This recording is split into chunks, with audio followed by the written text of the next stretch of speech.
So one thing that you can see, and maybe you have gone through the materials, if no, I don't really assume that you have done anything before, so we'll just do it from scratch here, is that you can create lists of numbers. We will call them arrays later, but let's just call them lists. So for example, you type in the command line 1:10. So two numbers divided or separated by a colon. And if you press enter, what does this do? It gives you a list of integers. It gives you a list of numbers starting from 1 and ending with 10. So we call that an inclusive language because this list that you create actually includes the number 10, which is the last number of the array that I specified. Different programming environments may use different conventions in that respect. So that's fine, because now we have a possibility to set up, of course, any set of numbers. So as an exercise, specify the years between 2000 and now we have 2017. Specify the years from 2000 to 2017. Supposing that for every year we have a certain data set, like the population in Britain or something.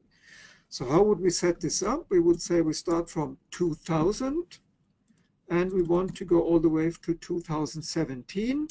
And if you execute it, you get a list of numbers starting at 2000, going all the way up to 2017. So imagine of this as the first column of your Excel table, where, say, for each of those numbers, I have recorded a data set, and I could fill it in. So I clear my screen. Now we want to do something a little bit more advanced. Namely, we not just want to create a couple of numbers, but we want to store those numbers temporarily for later referral in the context of a code of a program. So how do we store a set of numbers for later referral to it? We put it into a variable. So one possibility to do it is to call that t. The variable t, I don't know if that's time, like several time points, then refer to it as t. And we do what we did before. Time goes from 1 to 10. So in addition to having the numbers, we also have now the variable called t. And we can check just by typing t, pressing enter. Yes, t contains all those numbers. So we have the set of numbers, but of course now having it all in t, we can also refer to individual members of t. How do we do that? T, what is the first element of t? It's t1, where 1 is put in parentheses. So t1 is the first element of that variable called t, and the answer is of course 1. Exercise for you, how to access the last number in it.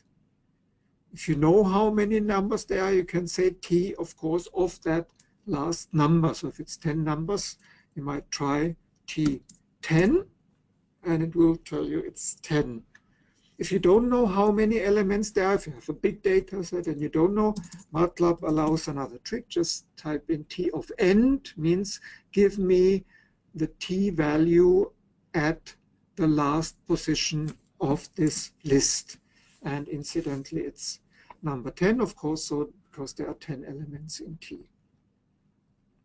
So this is a way of setting up a set of numbers and be able to manipulate it rather than manipulating the numbers itself as elements of a variable called t.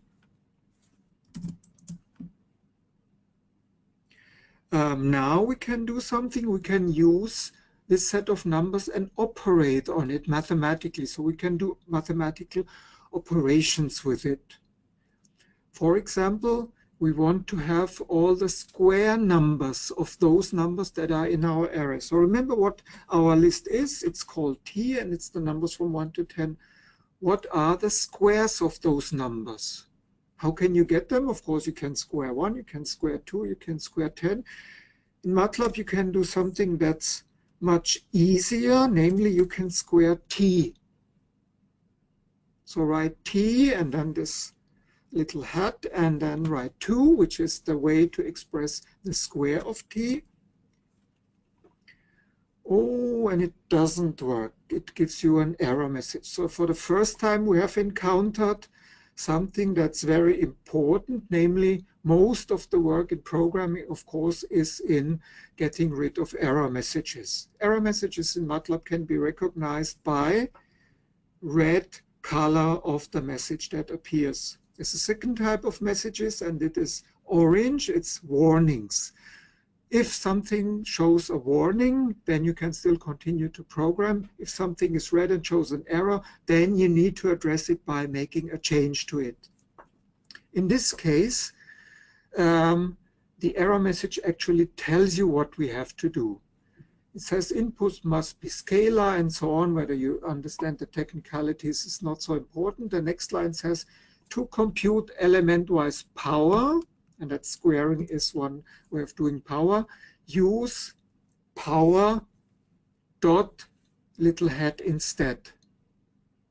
Right? So it gives us the instruction, do the same as before, but instead of squaring it as t, make a period, the hat, and type 2 and press return. And then what we have done is now element-wise, so each of the elements of t has been squared.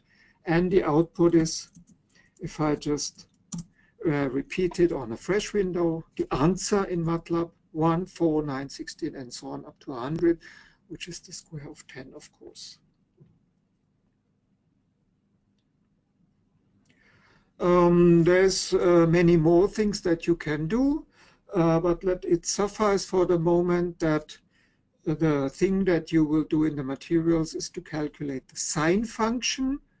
And if you are being told by somebody that the sine function in MATLAB is abbreviated with SIN, then of course it's possible to get the sine of t by just putting it in parentheses behind that. And that means apply the sine function to all elements of t, and you can see you get some rational numbers here. And I don't want to go into the detail of it, but I want to encourage you to experiment with it. Take the power of 3 of t, take the sine, look up the cosine, try to get the logarithm, log, and so on, and make some experiments creating numbers based on some instruction out of an initial set of numbers, which in our case was stored in t. Well, a final thing that we might want to do before going on, of course, it's always one thing to have a set of numbers like in a table, or your data have a number. Another thing is to have an actual graph appearing. So what we can do in this case, we can show a first way of doing a graph, and a graph is we can do plot.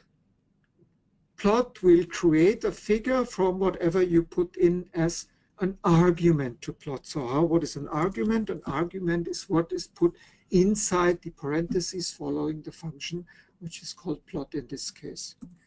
So the first thing we can do is we can just plot our list of numbers t. So what would you expect? A plot of 1, 2, 3, 4, 5, 6, 7, 8, 9, 10. And so it means it's an increasing value from each element to the next and increased by 1.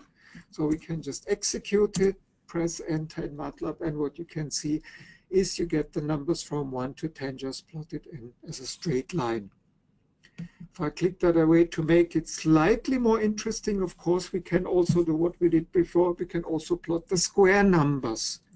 So for people who have not seen what I have done, rather than typing it again, I have used the command history. MATLAB stores all the commands that you have entered, so those that we have executed previously, and you can access them by looking on your keyboard and finding the up and down arrows. So every keyboard has up and down arrows, so also left and right, but we use up and down only.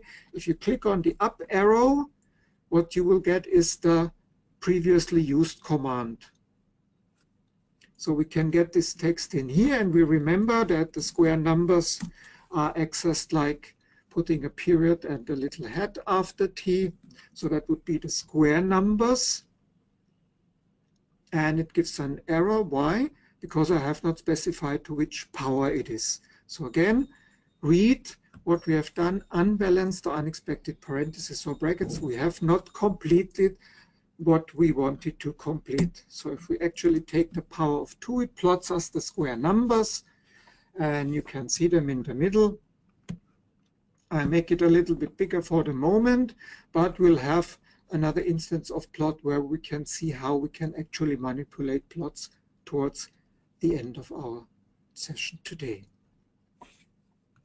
So if I just click my plot away, clear my command window, and that is the end of our first exercise, doing only command line input.